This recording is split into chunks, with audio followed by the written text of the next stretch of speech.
मुंबई महानगर पालिका ने फिर एक बार एडॉप्शन पॉलिसी दत्तक योजना जो महानगर पालिका के गार्डन प्लेग्राउंड के प्लॉट्स होते हैं वो देने के लिए गाइडलाइन बनाई है, जो अब इन दिनों में ऑब्जेक्शन और सजेशन के लिए पब्लिक के लिए खुला किया गया है। मैं 1997-98 में मुंबई शहर का उपमहापौर के नाते मेयरिंग काउंसिल में काम कर रहा था। यह सबसे पहले मैं बताता हूँ कि पॉलिसी लाने की आवश्यकता क्यों पड़ी। 1998 तक मुंबई महानगर पालिका ये 8 करोड़ रुपए के घाटे में चल रही थी, डेफिसिट। और मुंबई महानगर पालिका घाटे में चल रही थी इसलिए जो गार्डन प्लेग्राउंड के प्लॉट है वो डेवलप नहीं होते थे और उसमें झोपड़पट्टियाँ बनती थी। और सब लोगों ने मिलकर एक तय किया भाई क्या करना चाहिए इसके बारे में। तो ये तय हुआ कि हम एक एडॉप्शन पॉलिसी लाएंगे और लोगों को कहेंगे कि आप लोग डेवलपमेंट करो और जो भी आप खर्चा करोगे वो आप पब्लिक से चार्ज लो करके। तो मुझे अच्छी तरह याद है कि कोई अगर 1 करोड़ रुपया खर्चा करता है, 1 करोड़ रुपया भी खर्चा करता है तो उसको 5 रुपया एंट्री फी लेने का गाइडलाइन 97-98 में किया गया था। और जब मैं भाषण करने के लिए कॉरपोरेशन में खड़ा हुआ तो मैंने कहा कि मुंबई शहर के लोगों की कैपेसिटी 5 रुपया पर एंट्री देने की नहीं है, तो 2 रुपया या 1 रुपया लेना चाहिए। इस प्रकार का सुझाव मैंने खड़ा होकर दिया भाषण में मेरे। तो मेरे पीछे एक बैंड्रा की नगर सेविका बैठी थी, उन्होंने कहा कि गरीब आदमी 1 रुपया कहाँ से लाएगा।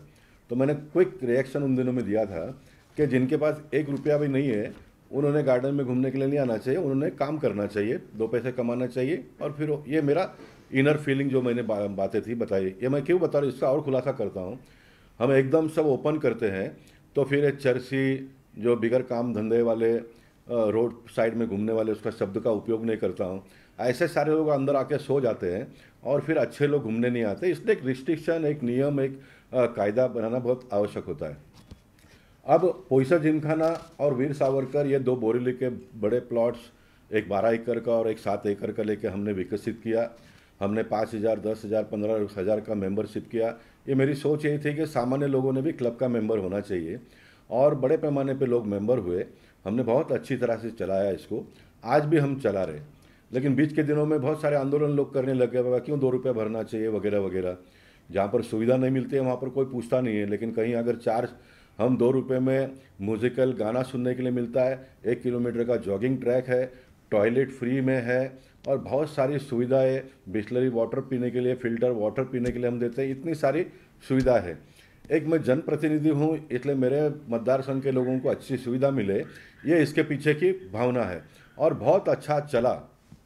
अब उन दिनों में ये था कि हम यहाँ पर इस प्लॉट में स्विमिंग पूल भी बनाएंगे, व्यायामशाला बनाएंगे, बहुत सारी सुविधाएं देंगे लोगों को। लेकिन कॉरपोरेशन ने, फिर स्टेट गवर्नमेंट ने स्टे दे दिया उसको। बहुत लंबे समय चला ये, 15-20 साल ये स्टे चला। अब फिर एक बार नई पॉलिसी लाने का कॉरपोरेशन सोच रही है। मेरा इसमें बहुत स्पष्ट मत है, ये मैं आज नहीं दे रहा हूँ। तो मैं पोईसर जिमखाना और वीर सावरकर ये दोनों कॉरपोरेशन ने ले लेना चाहिए। ये मैंने बात एक बार नहीं तो 10 बार चिट्ठी के माध्यम से कॉरपोरेशन के पास रखी और मैंने उनको कहा कि हमने जो भी खर्चा किया है वो आप उसका सर्वे करके एक रकम फिगर बनाइए, हम उसमें कोई आर्गूमेंट भी नहीं करेंगे, जो आप दे देंगे वो हम लेंगे और लोगों के पैसे हम वापस दे देंगे। लेकिन उसका फैसला अभी तक भी नहीं हो रहा है। लेकिन मुझे खुशी इस बात की कि गाइडलाइन में जो भी खर्चा हुआ उसका 50% देना ये महानगर पालिका ने तय किया है। एक तो ये बात है, ये तो जो 8-10 प्लॉट जिन्होंने मेंटेन किया है वो लोग देखेंगे क्या करना है करके। लेकिन इन जनरल में मुंबई शहर के लिए मुझे लगता है कि आने वाले दिनों में ये एडॉप्शन पॉलिसी नहीं होना चाहिए। कॉरपोरेशन ने सारा डेवलपमेंट करना चाहिए और कॉरपोरेशन ने सुविधा देना चाहिए, ये मेरा पहला मत है। लेकिन मेरा व्यक्तिगत, ये मेरी पार्टी की मत हो सकता है, उसके साथ में मैं भी जुड़ा हूँ। मेरा व्यक्तिगत मत ये है कि लोकल लोगों ने आकर इसको एडॉप्शन करना चाहिए। इसमें एक प्रेम भाव बढ़ता है, सोशल रिस्पॉन्सिबिलिटी बढ़ती है, महानगर पालिका के ऊपर बोझ कम होता है। महानगर पालिका के ऊपर बोझ यानी पब्लिक का ही पैसा होता है वापस। तो लोग अगर इसको मेंटेन करेंगे तो बहुत कम पैसे में मेंटेन होगा और इसलिए लोगों ने आगे आना चाहिए। लेकिन सारे लोग विरोध करते तो फिर मैं अकेला उसमें अलग भूमिका लेना उचित ऐसा मैं मानता नहीं हूँ। इसलिए मेरा भी मत है कि कॉरपोरेशन डेवलप करे। मैंने कॉरपोरेशन को एक नया प्रपोजल भी दिया इन दिनों में कॉरपोरेशन बड़े पैमाने पे डेवलप किया हुआ प्लॉट कॉन्ट्रैक्टरों को के माध्यम से मेंटेन कर दिए। हमने कहा कि आप लोकल बॉडीज जो भी संस्था आगे आएगी उसको आप जो कॉन्ट्रैक्टर को पैसे देते हो उसका 15% दे दीजिए, 50%, 50% दे दीजिए। लेकिन ये मानते नहीं, ये मानते इसलिए नहीं है कि कॉन्ट्रैक्टरों को जो दिया जाता है टेंडर, इसमें ये भ्रष्ट, मैं फिर सिर्फ ऑफिसरों का ही नहीं बताऊंगा, पॉलिटिशियन है तो पॉलिटिशियन भी है, जो लोग भ्रष्टाचार करते हैं उनको सुननी पड़ेगी।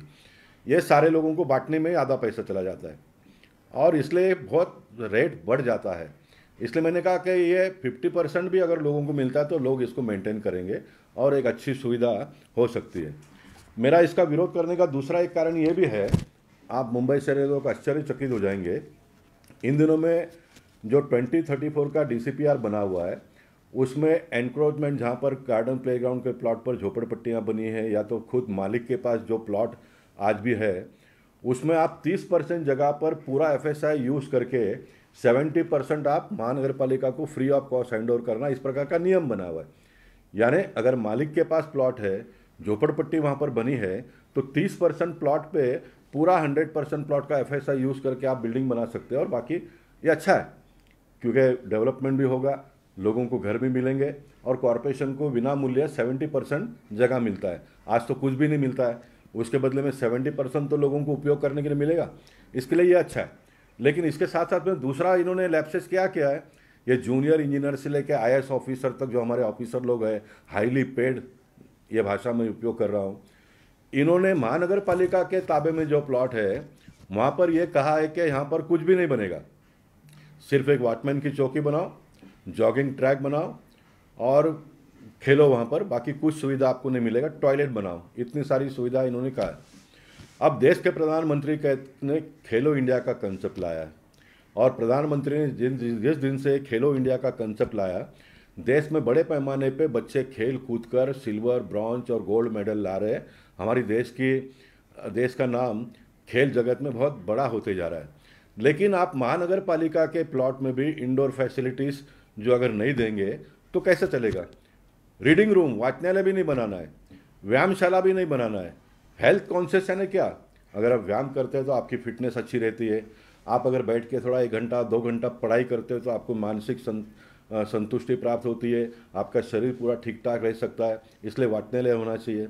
इसलिए मैंने 10 चिट्ठियाँ लिखी, मैंने अपने लोगों से भी बातचीत किया, मंत्रियों से भी बातचीत, मैंने कहा कि जैसे आप बिल्डिंग बनाने के लिए पूरा FSI यूज़ कर देते हो, यहाँ पर आप पूरा FSI भी मत दीजिए। जो पहले का गाइडलाइन था 30% प्लॉट पर 15% FSI यूज़ करने का, वही आप कायम रखिए ना, 70% पूरा ओपन रख दो।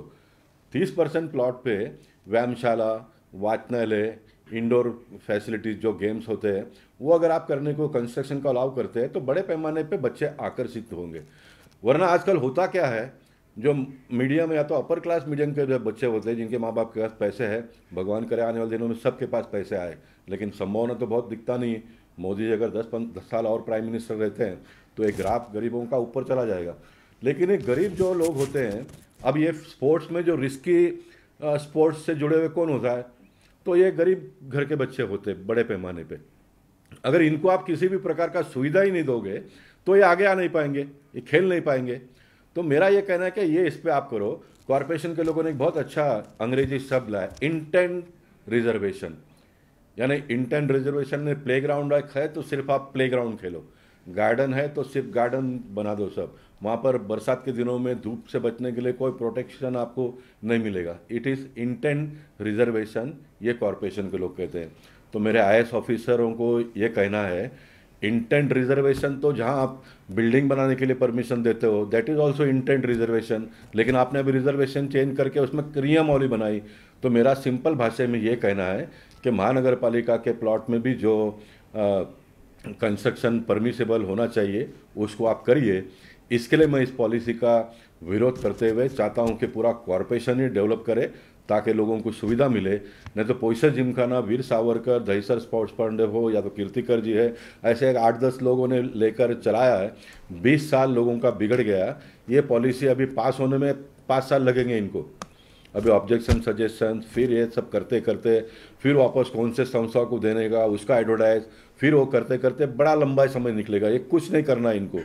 इनको काम ही नहीं करना है, इसलिए बड़ा समय निकलेगा। इसलिए मैं मानता हूँ कि इसको स्क्रैप करना चाहिए। और मैं देवेंद्र फडणवीस जी और एकनाथ शिंदे जी से निवेदन करूँगा, महानगर पालिका के आयुक्त को जितने भी गार्डन प्लेग्राउंड के प्लॉट है, रिक्रिएशन ग्राउंड है, वो तुरंत प्रायोरिटी में सारा डेवलप करने का आदेश दे, ताकि मुंबई शहर के लोगों को सुविधा मिले। और फिर एक बार मैं कहता हूं कि तुरंत आप पोईसर जिमखाना और वीर सावरकर ये दोनों वापस ले लो, ताकि मेरे बोरीवली के लोगों ने भी क्यों, जब सारे मुंबई के लोगों को फ्री में मिलता है तो बोरीवली के लोगों ने 2 रुपया क्यों देना चाहिए। ये मेरा इन जनरल लोगों के मत के साथ मैं सहमत हूँ, लेकिन मेरा व्यक्तिगत मत ये है कि ये मुंबई शहर मेरी है। ये मुंबई शहर को विकसित करना ये कोई कॉरपोरेशन के ऑफिसर या तो कमिश्नर की जवाबदारी नहीं है। अपने अपने परिसर के जो भी डेवलपमेंट के काम है वो हम लोगों ने डेवलपमेंट करके लोगों को सुविधा देनी चाहिए। ये मेरा खुद का मत है, क्योंकि आज मुंबई जैसे शहर में अगर पोईसर जिमखाना 50 रुपये में कार्ड पूरा महीने का हम देते हैं, तो दिन में साहब आप सवेरे शाम 2 बार भी आते हो तो आपको 70-80 पैसे पड़ते हैं, जिसमें आपको टॉयलेट की सुविधा, आपको ड्रिंकिंग पानी की सुविधा, म्यूजिकल गाने सुनने आपको पूरे ग्राउंड में मिलते हैं। और इतनी अच्छी सुविधा अगर आपको 70-80 पैसे में आपको जितनी ताकत है 1 घंटा घूमो 2 घंटा घूमो मिलता है, तो उसको लोगों ने लेना चाहिए। ऐसा मेरा व्यक्तिगत मत है। बहुत बहुत धन्यवाद। जी हाँ सर, बहुत सारे लोग, पहले तो मैं देख रहा हूँ कि हजारों की संख्या में लोग लाइव हैं, कमेंट्स कर रहे हैं कितने प्रश्न लेना चाहिए नहीं लेना चाहिए, मेरे लिए बहुत कंफ्यूजन है। एक अब्दुल इब्राहिम जी ने आपको जय हिंद भेजा है। आशीष वेद जी ने कहा है कि आपने बोरीवली के लिए इतने किए हैं कि बीएमसी इतना कर पाएगी क्या। अमित सिंह जी कहते हैं कि गवर्नमेंट सुविधा के लिए, ना कि परेशान करने के लिए। सिर्फ 2 प्रश्न एक अच्छे लगे। एक इन्होंने अमित जी ने ये पूछा आपसे कि एक बार बीएमसी ये कहती है कि सुविधा के लिए पैसा नहीं लेना चाहिए, खाली जो सुविधा उसके लिए पैसा लेना चाहिए, तो ये तो कंफ्यूजिंग है। और एक जन ने लिखा है कि जितना अच्छा आपने मेंटेन किया है, शुभम जी ने लिखा है कि आप जितना अच्छा डेवलप किए हैं, इतनी सुविधा बीएमसी दे पाएगी क्या। तो इन प्रश्नों का पहला प्रश्न किसने पूछा? मुस्लिम भाई ने? नहीं, अब्दुल जी ने आपको जय हिंद। अब्दुल जी को सबसे पहले मैं धन्यवाद देना चाहता हूँ, क्योंकि अब्दुल जी जब जय हिंद कहते हैं तो मेरा अंदर का गोपाल शेट्टी जागरूक होता है, गौरवान्वित होता है, इसलिए उनको बहुत बहुत धन्यवाद। ये महानगर पालिका के लोग जो गाइडलाइन बनाते हैं, इसमें फिर कन्फ्यूज़न पैदा हो जाता है। एक तो आप कहते हो कि जितना आप खर्चा करोगे उसके, तो कॉर्पोरेशन जो कहेगी वो आप चार्ज लो। अब कॉर्पोरेशन ने मुझे 98 में 5 रुपये लेने का चार्ज परमिशन दिया, लेकिन हम 2 ही रुपये लेते हैं। कॉर्पोरेशन ने अगर 1 करोड़ रुपया आप खर्चा करते तो आप 5 रुपये ले सकते हो, ये कहा था। हमने करोड़ों रुपया खर्चा करके 2 रुपये ले रहे हैं। अब ये इस प्रकार का पॉइंट डालते हैं, इसलिए फिर इसमें फिर आरटीआई एक्टिविस्ट कंप्लेंट करते हैं और महानगर पालिका के लोग तुरंत उसको नोटिस देके रोक देते हैं। अब एक बात मैं बहुत डिटेल में जाऊंगा, कॉर्पोरेशन किस तरह से काम करती है, हमारे ऑफिसर कैसा काम करते हैं। तो अश्विनी जोशी ना, जब ये एडिशनल कमिश्नर अश्विनी जोशी, ये एक बार मुंबई महानगर पालिका में आई थी थोड़े दिन के लिए, बाद में वो चले गई। अभी वापस उनको एडिशनल कमिश्नर करके उनकी नियुक्ति हुई है। मेरा अश्विनी बहन से निवेदन है, आप आईएएस ऑफिसर हो, कमला विहार को मुंबई में सभी क्लब्स में बार है। मैं लड़ता इसलिए नहीं कि मैं शेट्टी हूँ, मेरे पार्टी के लोगों को प्रॉब्लम ना हो कि गोपाल शेट्टी बार के लिए लड़ता है, मैं इसलिए लड़ता नहीं हूँ। कमला विहार के सामने मुंबई क्रिकेट एसोसिएशन है, वहाँ पर बार चालू है। अब कमला विहार को परमिशन बार का जब देते तो कलेक्टर, महानगर पालिका के आयुक्त, सारे डिपार्टमेंट के लोग एक साथ में आकर परमिशन देने का निर्णय करते हैं, तब कमला विहार को परमिशन मिला और 20 साल वो बार चला। एक आरटीआई एक्टिविस्ट ने कंप्लेंट किया, क्योंकि बिल्डिंग प्रपोजल में जब ये प्लान पास हुआ था तब वो ऑफिसर ने लिखा था कि यहाँ पर बार ना चलाया जाए, जो उसका अधिकार में नहीं था। उसका काम तो सिर्फ प्लान पास करने का था। अब ये किसी ने कंप्लेंट किया, ये मैटर गया ये अश्विनी जोशी जी के पास। अश्विनी जोशी जी ने वो बुक पढ़कर उसमें क्लॉज था तो तुरंत उसको बंद कर दिया। कोर्ट में गए लोग, कोर्ट में से बाद में हमारी सरकार थी तो बावनकुले जी मिनिस्टर थे, उनको भी मैंने चिट्ठी लिखा, उनके पास गए, कुछ नहीं हुआ। आज 6 साल से बार बंद है, लोगों के रोजगार चले गए, गवर्नमेंट का रेवेन्यू चले गया। मैंने कमिश्नर को चिट्ठी लिखकर ये कहा कि मैं इस मत से सहमत हूँ कि महानगर पालिका के कोई भी क्लब में बार बिल्कुल नहीं चलना चाहिए। जैसा आपने कमला विहार का बंद किया, ऐसे बाकी सारे बंद कर दो। अब फिर एक बार अश्विनी जोशी जी मुंबई महानगर पालिका का अतिरिक्त आयुक्त बनी हुई है, तो मैं उनसे निवेदन करूंगा कि जैसे कमला विहार का बार आपने बंद किया, आपका अभिनंदन, आपका स्वागत, लेकिन आप मुंबई शहर के सारे क्लब में जो भी बार चल रहे हैं उसको बंद कर दीजिए, क्योंकि हमारा कॉरपोरेशन का काम तो बंद ही करना है ना, शुरू करना तो है ही नहीं। IAS ऑफिसर का काम रेवेन्यू कैसा बढ़े, लोगों को सुविधा कैसे मिले, ये देखने का उनका काम ही नहीं है। इसलिए अश्विनी जी का फिर एक बार स्वागत। भारतीय जनता पार्टी के कार्यकर्ता, मुझे जानने वाले मुंबई शहर के जो भी नागरिक मेरी आवाज़ को सुनते होंगे, तो ऐसे अधिकारियों को किस तरह का ट्रीटमेंट मुंबई शहर के टैक्स पेयर लोगों ने देना चाहिए, ये हमने देखना चाहिए। मैं बहुत डिटेल में नहीं जाऊंगा। कुछ ऑफिसर हमारे तुकाराम मुंडे जी बहुत अच्छे, innocent, non corrupt officer, non corrupt. समाज में ऐसे बहुत कार्यकर्ता भी है जो नॉन करप्ट, लेकिन साहब ये कुछ करते नहीं है। उससे कभी कभी कुछ लोग कहते हैं भाई 2 पैसा लेता है, काम तो करता है। अब ये तुकाराम मुंडे साहब आए इधर गोरेगांव भी एनिमल हस्बेंड्री में, इन्होंने नेशनल आर्य कॉलोनी में गणपति बापा का विसर्जन न हो इस प्रकार का आदेश निकाल दिया। अब ये तुकाराम मुंडे जी, मैंने सुना कि महानगर पालिका को एक एडिशनल कमिश्नर को कहते हैं कि आप पढ़ते हो क्या, देखो उसमें क्या लिखा है। साहब आपको खाली क्या लिखा है वो पढ़ने के लिए नहीं बिठाया, तनख्वाह इतनी नहीं दे रही है आपको, एयर कंडीशन गाड़ी, इतना सारा तनख्वाह, आपको बंगला, आपको सारी सुविधा इसके लिए नहीं दे रहा है। अगर कोई गलत लिखा हो भी होगा तो उसको आपने जनहित में रेक्टिफाई करके करेक्शन करके लोगों को सुविधा मिले, ये देखने का काम जनप्रतिनिधि और अधिकारियों का है। माफ़ करना, ये अधिकारी इस प्रकार का व्यवहार करते हैं, इसलिए इन दिनों में कुछ जनप्रतिनिधि भी जनता के हित में, जनहित में, टैक्स पेयर के हित में जो उनको सुविधा प्राप्त करके देना है वह न देते हुए कभी भी कुछ भी लिखा है वो हिसाब से काम करते हैं। इसलिए मैं देश के प्रधानमंत्री नरेंद्र मोदी जी का अभिनंदन करना चाहूँगा। इंडिया भी लिखा था, भारत भी लिखा था, लेकिन उसने कहा कि नहीं, अब सिर्फ भारत ही बोला जाएगा। अब ये हमारे जो राहुल गांधी एंड कंपनी के लोग कहते हैं इंडिया भी लिखा था ना इंडिया भी, लेकिन अभी देश के प्रधानमंत्री को लगता है, देश के सारे लोगों को लगता है कि हमने भारत ही बोलना चाहिए। रामायण महाभारत काल से भारत ये नाम का उल्लेख हो रहा है। गर्व होना चाहिए हमें ऐसे प्रधानमंत्री का जो इतना साहस करते हुए भारत देश की एक पहचान, भारत देश की गरिमा को और ऊपर लाने का प्रयास करते हैं। तो मैं चाहूँगा कि हमारे देश के प्रधानमंत्री जिस सोच, जिस विचार से काम करते हैं, वही विचार और सोच से सारे IAS ऑफिसर्स और सारे जनप्रतिनिधि अगर काम करेंगे तो भारत देश देखते देखते आगे बढ़ेगा। धन्यवाद। बहुत बहुत धन्यवाद साहब, बहुत अच्छे अच्छे कमेंट्स आए। मैं आप सभी से रिक्वेस्ट करता हूँ सर, लास्ट के 7-8 कमेंट सिर्फ यही है कि ये नया इनिशिएटिव है कि जहाँ पे पॉलिसी पब्लिक के सामने डिस्कस की जा रही है, चर्चा की जा रही है। जिन जिन लोगों ने उन पॉइंट को रेस किया है, आपका मैं धन्यवाद तो करता हूँ, पर अब ये हमारा फर्ज है कि ये वीडियो ज्यादा से ज्यादा लोगों तक पहुंचे और अगली बार हम पॉलिसी पहले से डाल देंगे और फिर आपसे रिक्वेस्ट करेंगे कि इस पॉलिसी पे हम उसको डिकोड करने का प्रयास करेंगे। बहुत बहुत धन्यवाद। मैं निखिल के बात को इस तरह से आगे बढ़ाऊंगा। पॉलिसी महानगर पालिका ने वेबसाइट में डाला हुआ है, लेकिन ये पॉलिसी, ये RTI एक्टिविस्ट, अच्छे RTI एक्टिविस्ट का फिर एक बार स्वागत करता हूँ, लेकिन जो एक्टिविस्ट जनता को परेशान करते हैं, कॉरपोरेशन और सरकार के रेवेन्यू के ऊपर प्रॉब्लम क्रिएट करते हैं, ऐसे RTI एक्टिविस्ट और सोशल वर्करों के खिलाफ मेरी लड़ाई है। तो ये सारे लोग देखते हैं, why the tax payer should not watch and see on website, क्यों नहीं आपने देखना चाहिए? आप भी देखिए, it is open to all. Thank you.